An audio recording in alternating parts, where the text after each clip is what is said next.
భారత జాతీయ జెండా స్థానంలో ఐసిస్ జెండాని పెట్టడం, జాతీయ గీతాన్ని హేళన చేయడం, ఐసిస్ని పొగడటం, ఇస్లాంని విశ్వసించని వారిపై విషం చిమ్మడం, మొత్తంగా భారత్ని ఇస్లామిక్ రాజ్యంగా మార్చడమే వాళ్ళ లక్ష్యమని తేల్చేశాయి దర్యాప్తు సంస్థలు. విజయవాడ ఉగ్ర లింకుల కేసులో 5 రోజుల నిందితుల కస్టడీ ముగియడంతో షాకింగ్ విషయాలు బయటకొస్తున్నాయి. ఇవాళ 5గురిని కోర్టులో హాజరుపరచనున్నారు పోలీసులు. మరో 7గురు నిందితుల కస్టడీ కోరనున్నారు.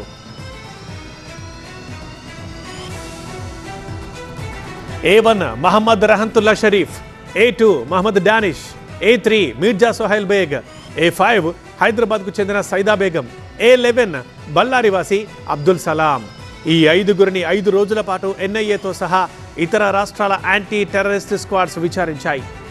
మొదటి నుంచి జిహాదీ భావాలున్నప్పటికీ సోషల్ మీడియా విదేశీ హ్యాండర్ల అల్ హకీం షుకూర్తో పరిచయం ఏర్పడ్డాకే అవి తీవ్ర రూపం దాల్చాయని నిందితులు విచారణలో వెల్లడించారు.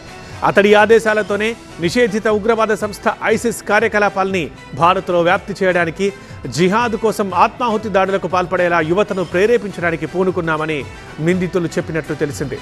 అందులో భాగంగానే BENX.com పేరిట ఇన్స్టాగ్రామ్, టెలిగ్రామ్స్లో పలు గ్రూపులు ఏర్పాటు చేసి తీవ్రవాద భావజాలం కలిగిన వారు, జిహాద్ కోసం ప్రాణత్యాగం చేయడానికి సిద్ధంగా ఉన్నవారిని అందులో సభ్యులుగా చేర్చి వారితో నిరంతరం సంప్రదింపులు జరిపే వాళ్లమని నిందితులు వివరించినట్టు తెలుస్తోంది.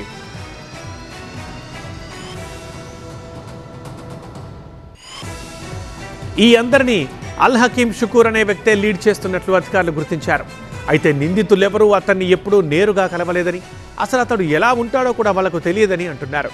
కేవలం సోషల్ మీడియా ద్వారానే నిందితులతో టచ్లో ఉండేవాడని తేలింది.